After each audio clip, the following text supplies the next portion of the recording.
তো গাইস আসসালামু আলাইকুম রহমতুল্লাহ। আজকে আমরা জানবো ইস্তেসকার নামাজের বিবরণ। অনাবৃষ্টির কারণে মানুষের কষ্ট হতে থাকলে আল্লাহ পাকের নিকট পানির জন্য নিবেদন করা এবং দোয়া করা সুন্নত। একে আরবিতে বলা হয় ইস্তেসকা। ইস্তেসকার সুন্নাত নিয়ম হলো দেশের সকল মুসলমান আবাল বৃদ্ধ বনিতা এবং গরুবাছুর নিয়ে পায়ে হেঁটে গরিবানা লেবাস পরিধান করে অত্যন্ত আজিজি এবং কাকুতি মিনতির সাথে ময়দানে বের হবে এবং সবাই আল্লাহর কাছে স্বীয়কৃত গুনার কথা স্বীকার করে নতুনভাবে ক্ষমা প্রার্থনা করবে, মন নরম করে খালেস তওবা করবে। কেউ তজ্জন্য কারো হক নষ্ট করলে তা ফেরত দেবে, কোনো অমুসলিম বা কাফেরকে সাথে আনবে না। তারপর যিনি সবচেয়ে বেশি পরেজগার আলেম তাকে ইমাম বানিয়ে সবাই মিলে জামায়াতের সাথে 2 রাকাত নামাজ আদায় করবে। এ নামাজের জন্য কোনো আজান বা একামত দিতে হয় না।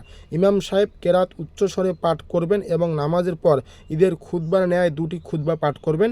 এরপর ইমাম সাহেব কেবলামুখী হয়ে দাঁড়িয়ে 2 হাত প্রসারিত করে রহমতের পানির জন্য আল্লাহর দরবারে দোয়া করবেন। তার সাথে সাথে উপস্থিত সকলেই দোয়া করবে। একাধারে 3 দিন এরূপ করবে। 3 দিনের বেশি সাবেত নেই। 3 দিন রোজা রাখা মুস্তাহাব। যদি 3 দিন পূর্ণ হওয়ার আগেই বৃষ্টি হয় তবুও 3 দিন পূর্ণ করা উত্তম। খাওয়ার পূর্বে সদকা খয়রাত করা মুস্তাহাব। সম্মানিত গাইজ, আজকে আমরা জানলাম ইস্তেসকার নামাজের বিবরণ, কিভাবে ইস্তেসকার নামাজ আদায় করতে হবে।